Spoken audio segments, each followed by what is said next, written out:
concernant l'évolution politique actuelle en Tunisie. Et ce débat va être mené par M. Belir Mdaouli, qui est directeur de recherche à l'IRIS, Institut de recherche internationale et stratégique, qui est également enseignant des relations internationales à Sciences Po Paris, et qui dirige l'Observatoire des mutations politiques dans le monde arabe. Il a également commis un livre concernant, qui a été publié en 2013 chez Arnaud Collin, et dont l'intitulé est l'évolution politique dans le monde arabe. Comprendre le monde arabe. Comprendre le monde arabe. Particulièrement prétentieux. Et, oui, très bien. Donc, alors, pourquoi la question, enfin, l'intitulé qu'on avait donné à cette conférence, c'était quelle saison pour la Tunisie après son printemps? Et on aurait pu tout aussi bien dire quelle saison prochaine pour le monde arabe après ses printemps. Et en réalité, on peut très très vite répondre pour ce qui concerne l'Égypte, c'est déjà l'enfer, c'est une saison en enfer. Pour la Syrie, c'est le scénario d'une destruction méthodique et organisée. Pour la Libye, c'est le chaos et la division de ce pays en au moins 2 ou 3 États. Et ailleurs, au Bahreïn, comme au Yémen, comme partout ailleurs, c'est vraiment un désastre. Alors, pourquoi le problème de la Tunisie pose au moins 2 questions. D'abord, la Tunisie a initié ce printemps arabe, dit arabe. Mais quel est le substrat particulier à cette Tunisie pour que ça ait lieu? On avait tenté de faire des slides pour montrer qu'il n'y avait pas de différence majeure en réalité concernant les caractéristiques à la fois économiques et démographiques par rapport aux pays de l'Afrique du Nord. Un point seulement, on avait repéré que la Tunisie était le pays, entre guillemets, le plus âgé d'Afrique, parce qu'il avait très très tôt réalisé cette transition démographique dans les années 90, parce que les femmes étaient éduquées. Et donc, le taux de fécondité des femmes tunisiennes, c'est 2,2 actuellement. Il y a une autre caractéristique par rapport aux autres pays d'Afrique du Nord. Il concerne plutôt le taux de chômage. Le taux de chômage est particulièrement élevé. Donc en 2001, il était noté environ à 13-14%, versus 10 pour l'Algérie et versus 9 pour le Maroc. Et en réalité, s'il y a eu l'embrasement de la Tunisie et du monde arabe après la torche vivante qu'a représentée Mohamed Bouazizi à Sidi Bouzid, en réalité, les phénomènes sous-jacents qui ont conduit là, ils ont démarré bien avant, bien entendu, et singulièrement dans les grèves qui ont eu lieu en 2008 dans le bassin minier de Gafsa, à tel point que tout le mouvement social de protestation qui avait pris naissance à ce moment-là s'est perpétué pendant 2 ans. Il n'était pas réglé en novembre 2010, puisque les syndicats de l'enseignement primaire dans la région du bassin minier de Gafsa avaient demandé une grève générale pour que les ouvriers qui avaient été licenciés réintègrent leur poste et pour que les dirigeants syndicaux qui étaient encore emprisonnés puissent recouvrer leur liberté. Cette singularité de ce taux de chômage, bien entendu, elle affecte pratiquement 1 diplômé sur 2. Et c'est quelque chose d'absolument énorme. Et c'est un peu ça qui a, à mon sens, généré le problème. Et de façon tout à fait, et on va en discuter tout à l'heure, tout à fait symptomatique, en 2013, sous le gouvernement provisoire qui était dirigé par le mouvement le parti dit islamiste Nahda, toute l'année 2013 a été émaillée de grèves et de protestations, toujours dans cette partie de la Tunisie, qui est dans la région interne et plutôt vers l'est, l'ouest plutôt, vers la frontière avec l'Algérie. Les problèmes sociaux n'étaient absolument pas réglés jusqu'en 2013. Les grèves persistaient encore. Le deuxième point qui pouvait être une caractéristique un peu particulière, encore que toute l'Afrique, malheureusement pour les Africains, soit dans la même problématique, c'était la dette extérieure. Et la dette extérieure qui s'accroissait d'une façon presque exponentielle. Extrêmement récemment, le FMI et la Banque mondiale battent leur coupe en disant qu'effectivement, le miracle tunisien n'était pas un miracle et qu'ils n'avaient pas observé si bien que cela comment les investissements étaient réalisés, etc. etc. Bon. En réalité, le miracle économique n'en était pas un. Il reposait sur un accroissement continu de la dette extérieure, au point que, quand on calcule le cumul du remboursement des intérêts par l'État tunisien depuis 2009, il dépasse, il excède les dépenses publiques de l'État. C'est-à-dire, le cumul des intérêts payés annuellement par l'État tunisien aux créanciers extérieurs sont supérieurs aux dépenses usuelles, enfin courantes de l'État tunisien. Donc, cela prouve bien que l'endettement n'est pas du tout un modèle de développement, loin de là, et même est un frein au développement.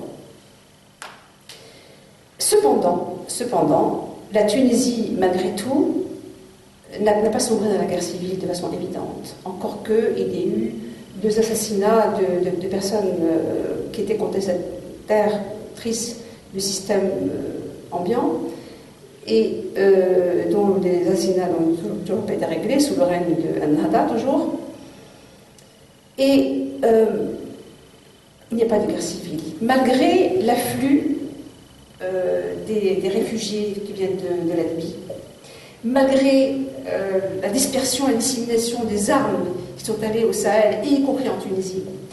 Donc, il y a quand même une singularité à ce niveau-là, très très particulière à la Tunisie. Bon. La Syrie n'a pas eu cette chance, parce que très tôt, elle a été confrontée justement à l'importation de djihadistes qui ont été formés en Libye, semble-t-il, et dont certains proviennent, effectivement, ont été plus ou moins incités à venir faire le djihad depuis les mosquées tunisiennes. Et donc, nous qui sommes en Occident, qui sommes en France, nous serons toujours surpris que les problèmes de l'évolution politique dans nos pays, dans les pays de la rive sud de la Méditerranée et la rive est, soient vus à travers une problématique vraiment hexagonale et vraiment franco-centrée, qui est celle de la laïcité. Et donc, lors des dernières élections qui ont eu lieu, donc les législatives, lorsque le parti Nida Tounes, qui est à Ramassi,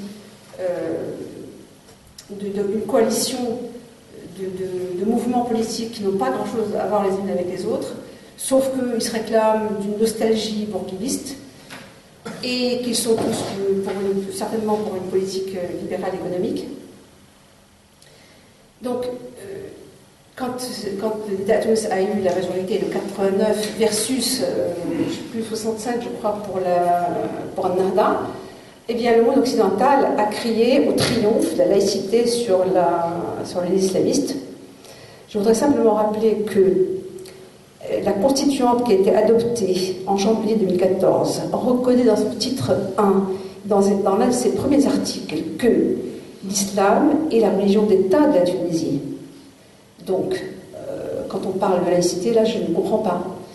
D'autant que, en fait, la laïcité, c'est un problème français pour la raison extrêmement simple, c'est que ce qui autrefois était l'instruction publique et qui est devenu, sous la 4ème République, l'éducation nationale, je vous invite à réfléchir sur l'évolution de cette notion, ce ministère qui change de nom comme ça, d'instruction publique, qui devient l'éducation nationale,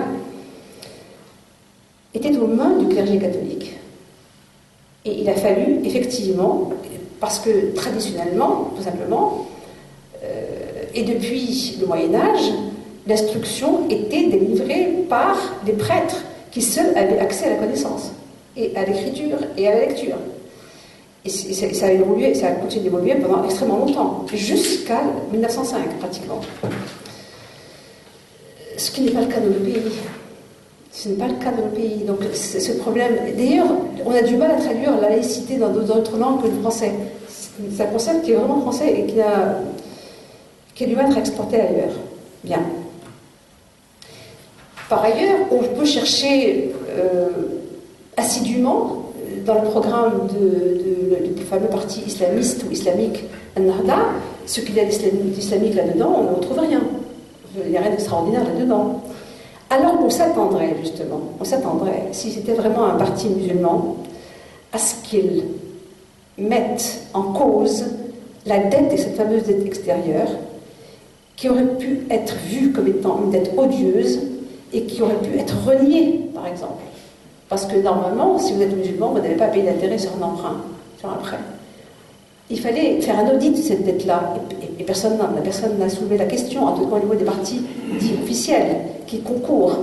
Donc, en réalité, on en discutera tout à l'heure, tous les programmes politiques quasiment en dehors peut-être du parti des travailleurs tunisiens, dont je n'ai pas vu le programme, mais bon, en principe, il est de l'inspiration marxiste-léniniste. Ils ne remettent pas en cause la dette extérieure, qui est un frein de développement de la Tunisie. Ils ne mettent pas en cause rien du tout du système libéral économique mondial. Et ce problème, cette dette, aux mains de banques essentiellement privées d'ailleurs occidentales, ce n'est plus le propre des pays africains, dont on sait que depuis 40 ans, l'ensemble de l'Afrique a payé 4 fois le capital de sa dette.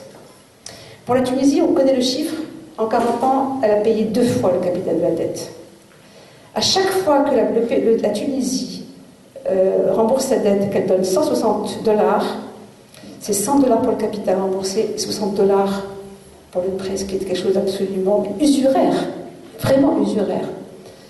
Donc, en tous les cas, il semble que la transition démocratique se fasse sans heurts et sans trop d'hémoglobine déversée dans les rues, ce qui est à saluer d'une façon importante, bien sûr, et peut-être parce que c'est un petit État, peut-être aussi parce que tout à fait ce qui avait initié quand la révolution tunisienne a commencé à être initiée, donc en décembre 2010 et janvier 2011, il y avait un événement important international. C'était celui de la Côte d'Ivoire. La France s'occupait d'installer Hassan Ouattara en Côte d'Ivoire et à chasser Laurent Gbagbo. Ils étaient préoccupés par ce problème-là. Ils n'ont pas vu venir la révolution tunisienne et la révolution arabe. Nous ici en Occident, nous remercions le peuple tunisien d'avoir su, en tous les cas, reconduire l'ambassadeur français, sarkozien, dont je oublié le nom, qui s'est montré condescendant et paternaliste, et qui lui a expliqué que, franchement, les affaires tunisiennes étaient entre les mains des Tunisiens et qu'il n'avait de leçon à recevoir de personne. Nous remercions aussi chaleureusement le peuple tunisien d'avoir su éconduire le petit télégraphiste de l'OTAN, dont je ne citerai pas le nom, et qui était bien piteux et bien honteux dans son hôtel 5 étoiles. Voilà, je vous remercie, je donne la parole à M. Davy.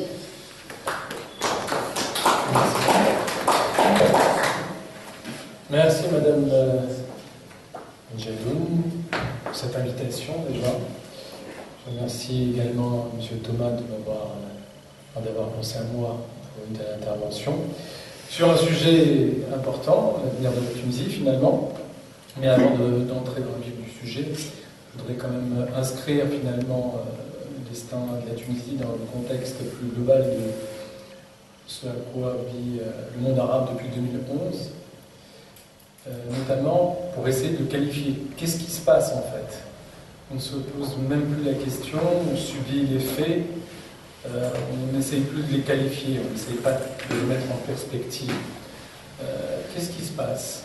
Une succession de faits, dont le premier qui est le catalyseur, c'est pour ça qu'on porte un regard particulier sur la Tunisie, parce que c'est là que tout a commencé d'une certaine manière.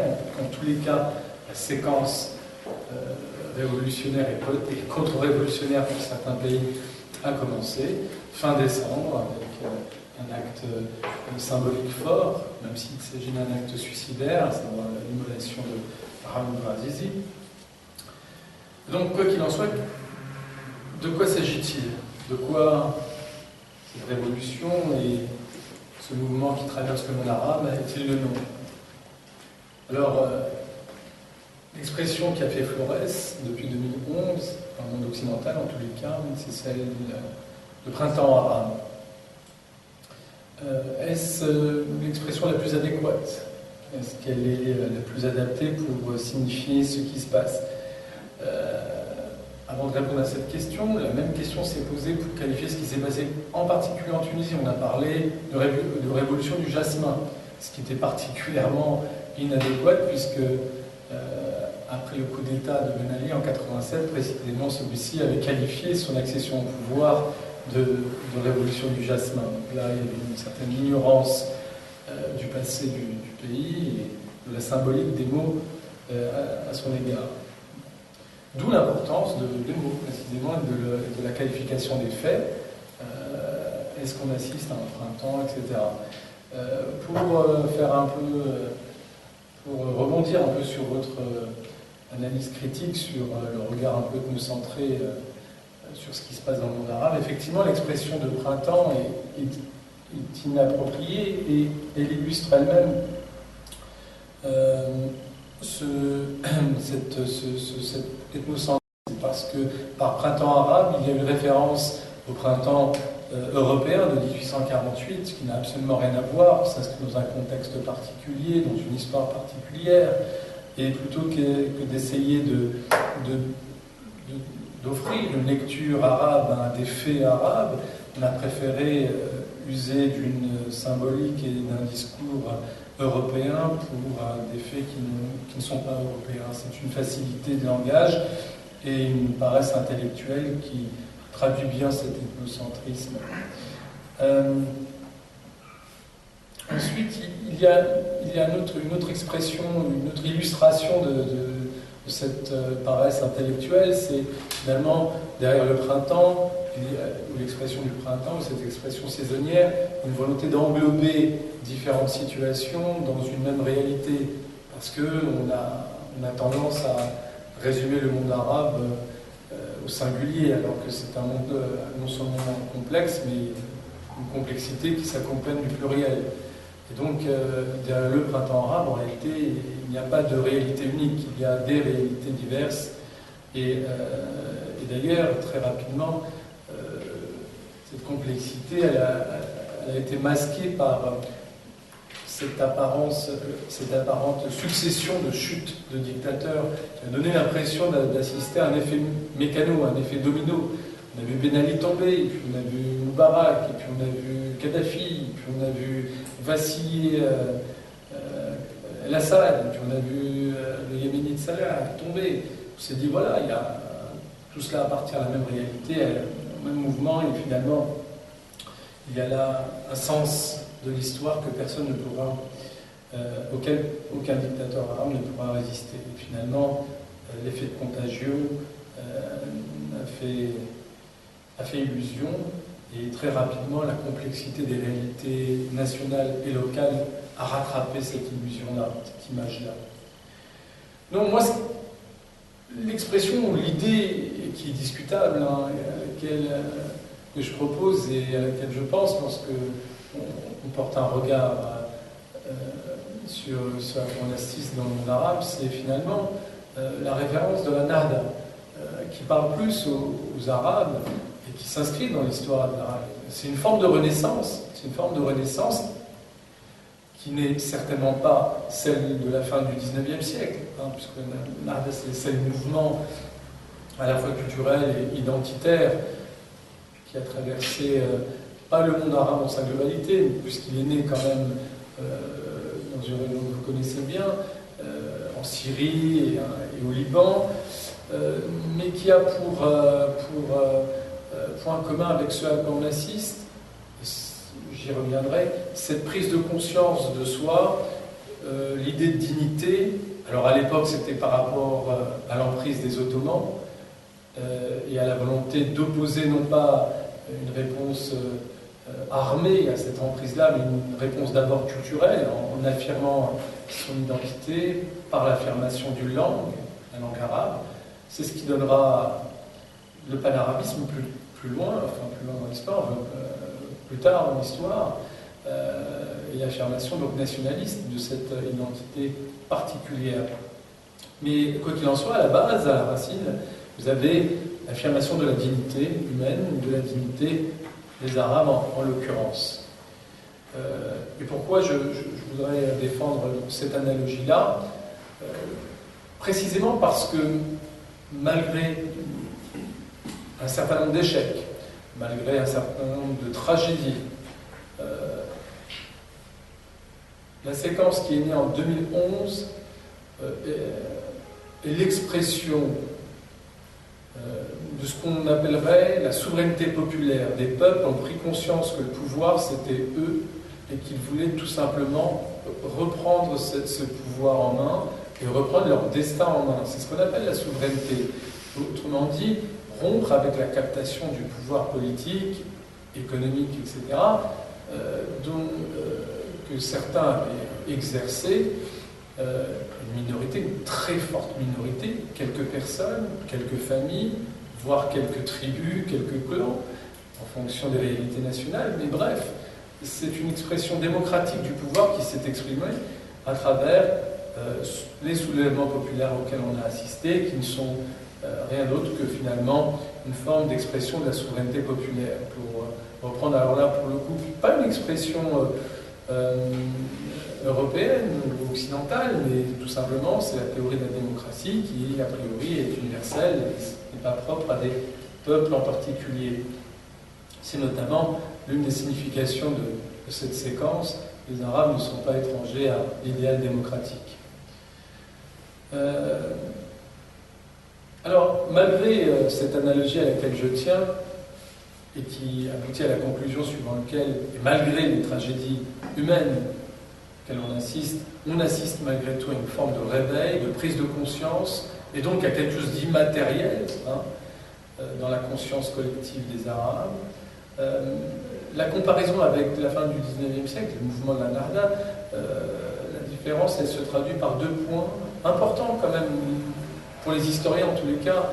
La Nahda de la fin du XIXe siècle avait pour incarnation humaine, ceux qui l'ont animé étaient des chrétiens d'Orient essentiellement, pour une raison très simple.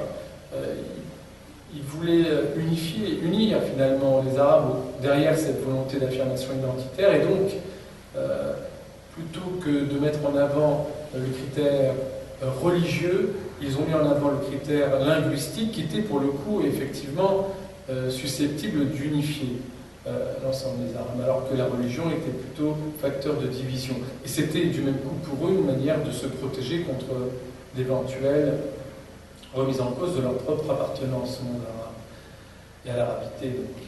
Et deuxième différence, encore plus importante peut-être, contrairement à la fin du XIXe siècle, la Nahda à laquelle on assiste, elle est impulsée par les peuples. Elle vient d'en bas. Elle n'est pas impulsée par une élite. Elle n'a pas été pensée, il n'y a pas de travail de théorisation, de travail idéologique, il n'y a pas eu d'ailleurs de leader. Ce sont des mouvements populaires. Et donc ce mouvement a été impulsé par une base populaire et finalement c'est un mouvement foncièrement populaire qui est à l'origine de la séquence historique à laquelle on assiste.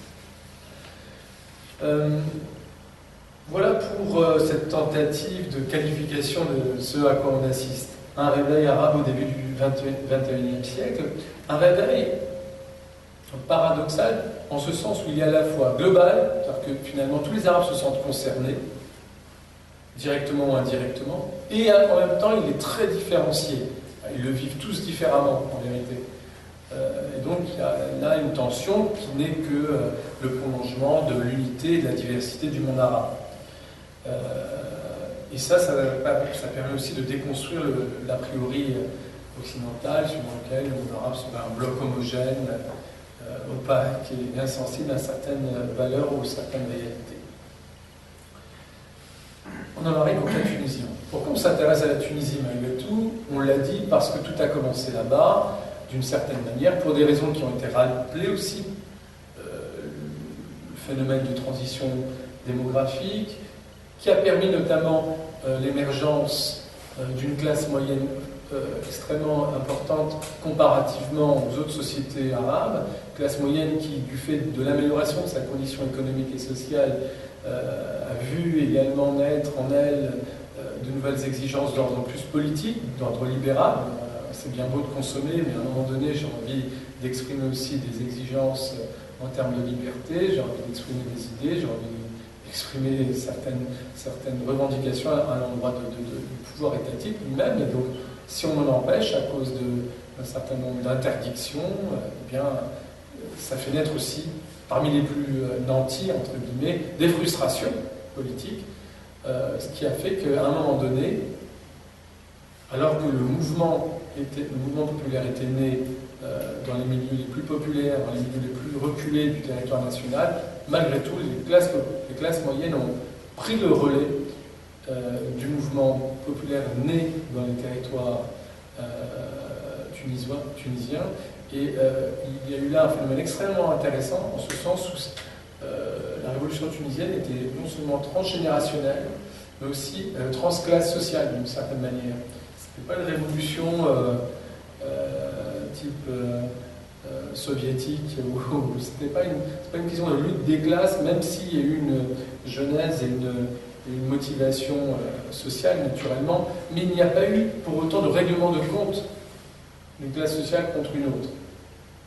Il y a eu là, au contraire, la perception par les différentes classes sociales de leur intérêt commun, à lutter contre un ordre politique et social inéquitable, puisque, encore une fois, le pouvoir politique, économique, financier était capté par quelques-uns de manière complètement illégitime, puisque le critère, finalement, le pouvoir à l'époque, le Ben Ali, c'était un critère héréditaire, un critère familial, ce qui est tout à fait primaire dans la philosophie politique. Comme vous l'avez indiqué à titre liminaire, il s'agit là d'une introduction et je reviendrai naturellement avec plaisir sur les questions sur vous devez bien poser, mais je voudrais simplement souligner 3 points sur ce qu'on pourrait porter comme analyse sur la situation tunisienne. 3 points. Premier point, il existe effectivement une exception tunisienne aujourd'hui, qu'on pourrait résumer assez rapidement en disant que après la Révolution, on n'a pas basculé dans la violence, y compris dans la violence politique. Il n'y a ni chaos, ni guerre civile, ni contre-révolution officielle. Il y a un processus politique, il y a un processus de transition qui, en plus, donne des signes de révolution.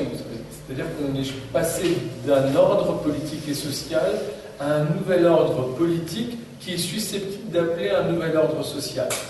Le processus n'est pas clos, naturellement.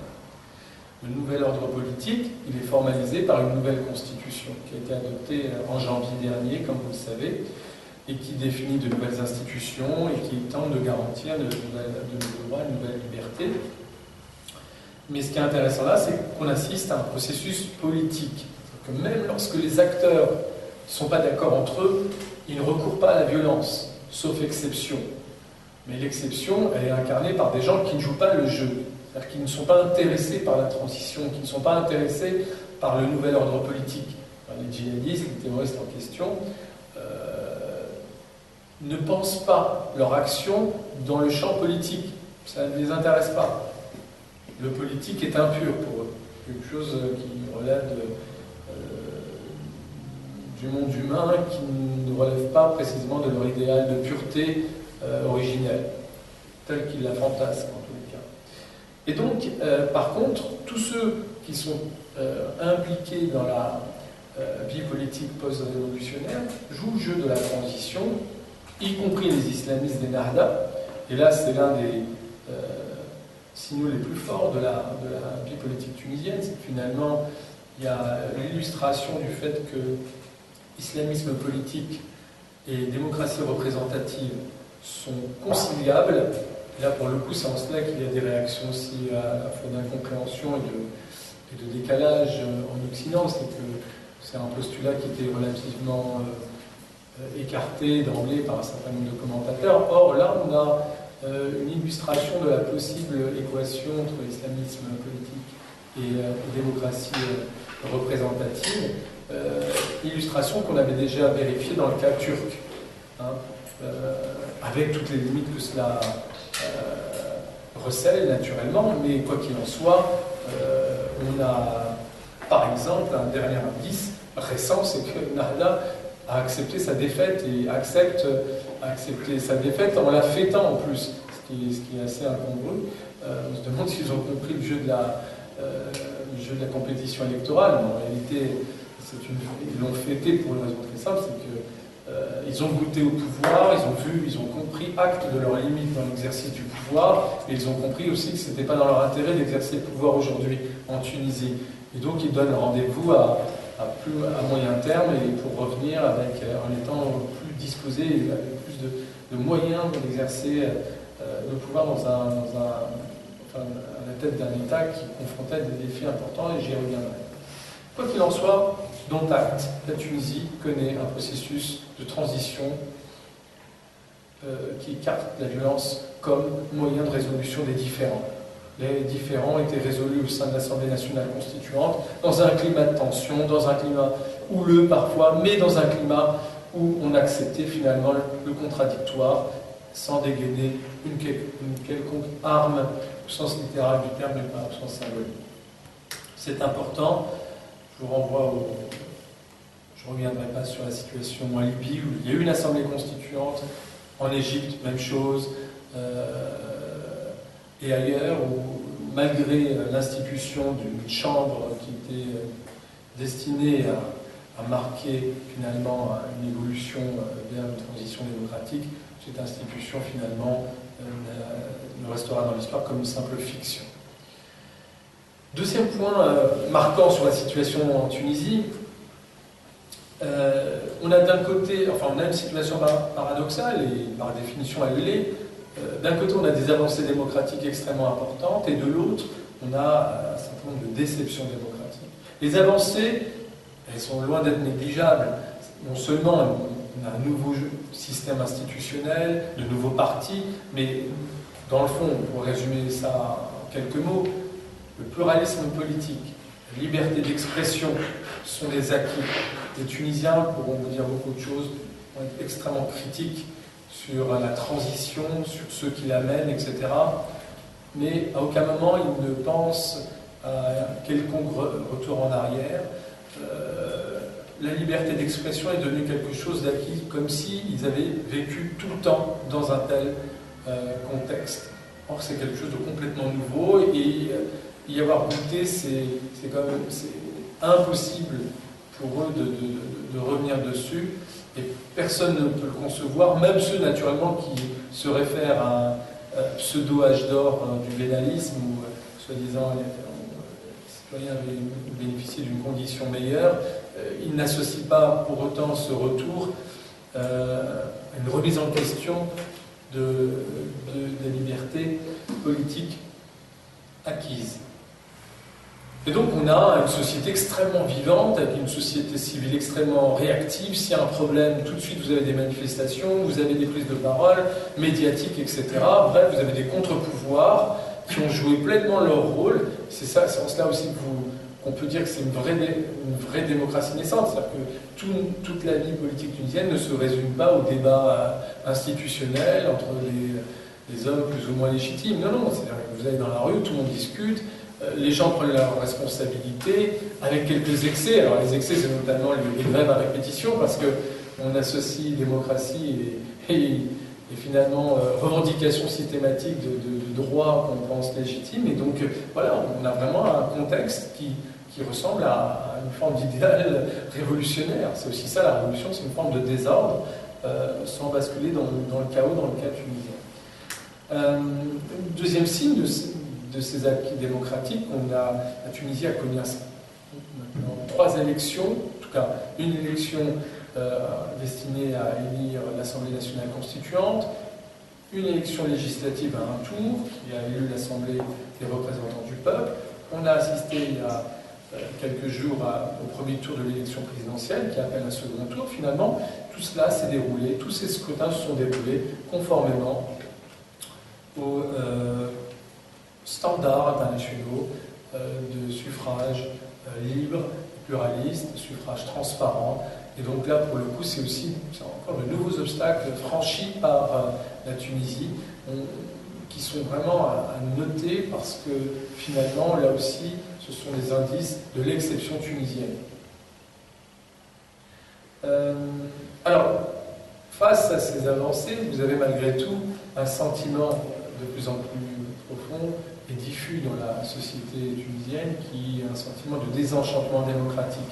Les gens sont déçus au jour d'aujourd'hui, les résultats depuis l'évolution, et ce pour une raison très simple, c'est que les citoyens tunisiens sont partis de l'idée que le changement politique devait amener très rapidement un changement de leurs conditions économiques et sociales.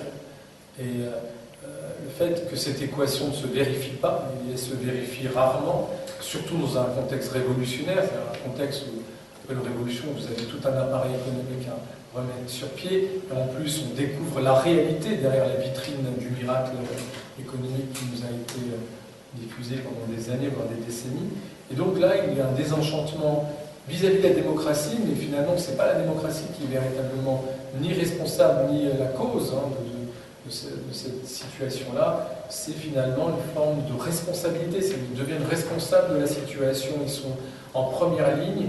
Ils voient bien, ils prennent conscience des défis qui ont été en partie rappelés par Madame Benjeloun, notamment le fait que les caisses de l'État sont vides, que l'État a une dette extérieure extrêmement importante et que par conséquent, il y avait finalement là, après la Révolution, un avenir relativement morose. Voilà pour cette contradiction. Troisième point, on en arrive aux défis. Quels sont les défis de la Tunisie moderne, de cette Tunisie post-révolutionnaire? Premier défi, c'est précisément après avoir réussi la révolution au sens politique, la réaliser, la finaliser sur le plan économique et social.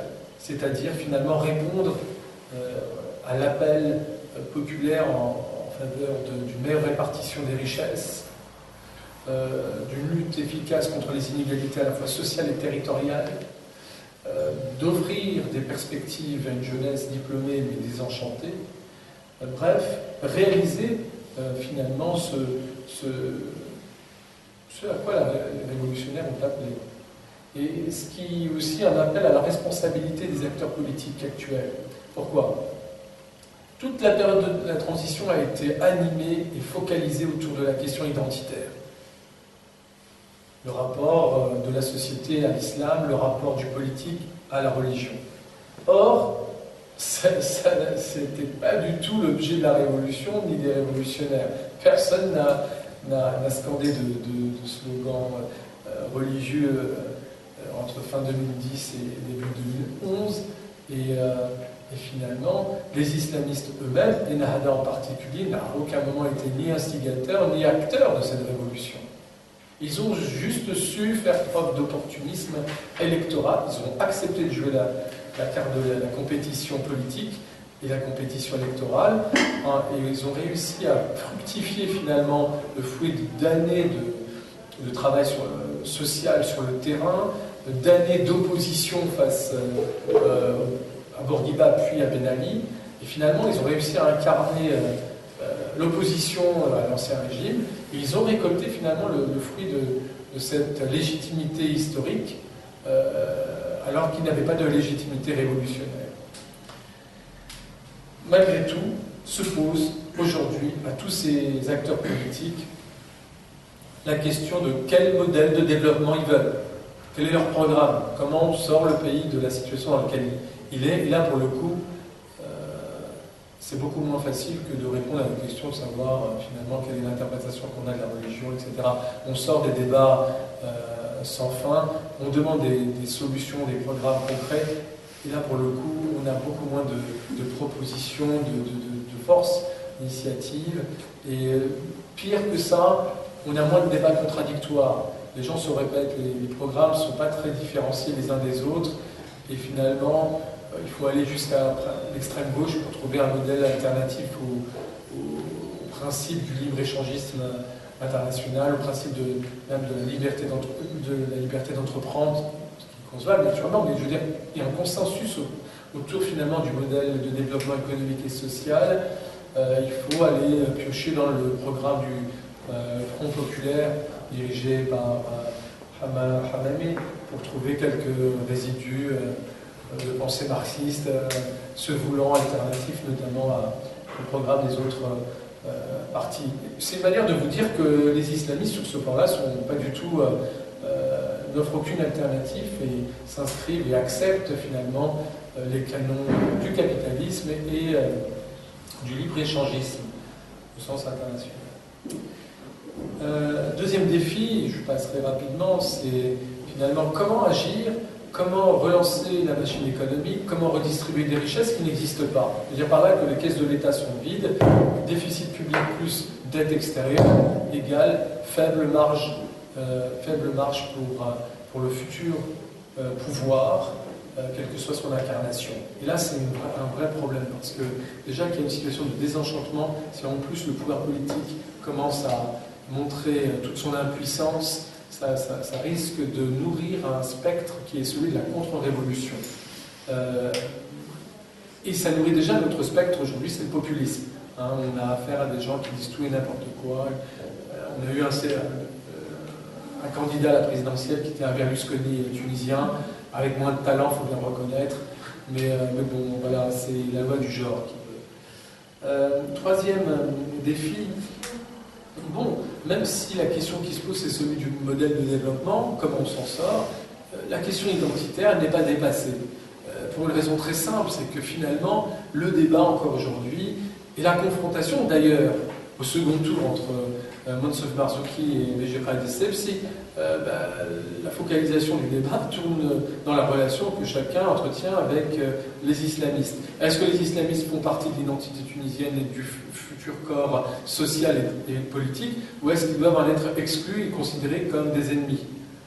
Voilà grosso modo comment les deux s'opposent, alors qu'en réalité, et c'est peut-être le pire dans cette situation, c'est qu'il s'agit là d'un jeu de dupes, parce que du côté de Béji Caïd Essebsi, qui est le favori, qui est à la tête du parti Nida Tounes, un parti qui a notamment permis à d'anciens caciques de l'ancien régime de réintroduire l'échiquier politique, bien celui-ci en vérité, Béji Caïd Essebsi, son parti majoritaire, puisqu'ils ont gagné l'élection législative, n'écarte pas l'hypothèse d'un gouvernement d'union nationale avec les islamistes de Nahda. Donc, on aurait un gouvernement d'union nationale entre deux forces politiques qui se sont opposées radicalement pendant ces derniers mois, avec notamment un parti, Netatouz, qui a fustigé l'islamisme politique et qui finalement, même vainqueur, se tournerait vers les islamistes qu'ils ont tant honnis. Et donc, vous avez donc ce risque-là, quand même, qui n'est pas satisfaisant. Quatrième défi et spectre pour la Tunisie, celle d'une contre-révolution de velours. C'est-à-dire que, progressivement, vous commencez à avoir des personnalités liées à l'ancien régime réapparaître, assumer des responsabilités dans certains partis, en particulier au sein de Nida Tounes, avec l'assentiment de Béji Caïd Essebsi, probable futur président de la République. Et donc, vous avez une forme de réhabilitation d'un certain nombre de figures de l'ancien régime. Et on ne sait pas à quoi tout cela pourra aboutir in fine. Il ne faut pas oublier qu'ils sont malgré tout impliqués dans l'ancien régime, qu'ils ont gardé, a priori, des réflexes autoritaires et que derrière l'appel à l'autorité de l'État, on peut aussi voir le risque que l'autorité de l'État vacille et dérive vers l'autoritarisme de l'État. Donc il faut rester relativement attentif à tout risque de dérive de ce côté-là. Et enfin, dernier défi d'ordre sécuritaire, cette fois-ci, vous le savez, même si le pays n'a pas basculé dans le chaos, ni dans la guerre civile, c'est un pays qui reste fracturé entre, non pas islamistes et anti-islamistes, mais une partie de la population est vraiment contre et s'oppose à toute idée d'un retour de Nahda au pouvoir, d'une manière ou d'une autre, ce qui explique notamment le fait que les gens du Front populaire d'extrême gauche risquent d'appeler à voter Béji Caïd Essebsi, donc la figure de l'ancien régime, une figure indirecte. Ce qui est a priori paradoxal, mais ce qui est une manière de trancher et d'arbitrer en disant que pire que l'Ancien Régime, il y a les islamistes. Derrière cela, derrière cette fracture-là, vous avez, comme je vous l'ai dit, le spectre et l'enjeu sécuritaire, puisque un certain nombre d'incidents, un certain nombre d'attentats, un certain nombre d'attaques terroristes rythment maintenant la vie quotidienne des Tunisiens. Alors, pas dans les pôles urbains encore, ça reste à la marge, ça reste à la frontière avec l'Algérie, sur le mont Chambly, ça reste focalisé aussi à la frontière libyenne, mais on ne sait jamais, ça reste un petit pays qui n'a pas d'appareil sécuritaire très développé, en tout cas qui n'a pas d'armée digne de ce nom, mais qui a du mal à reconstituer son appareil policier qui avait montré toute son efficacité sous l'Ancien Régime, mais qui a appelé aujourd'hui à faire à nouveau preuve de cette efficacité, mais face à la menace djihadiste ou terroriste. Voilà, je vous remercie.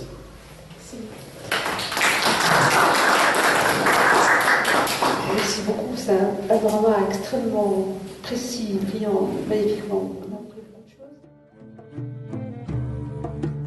choses.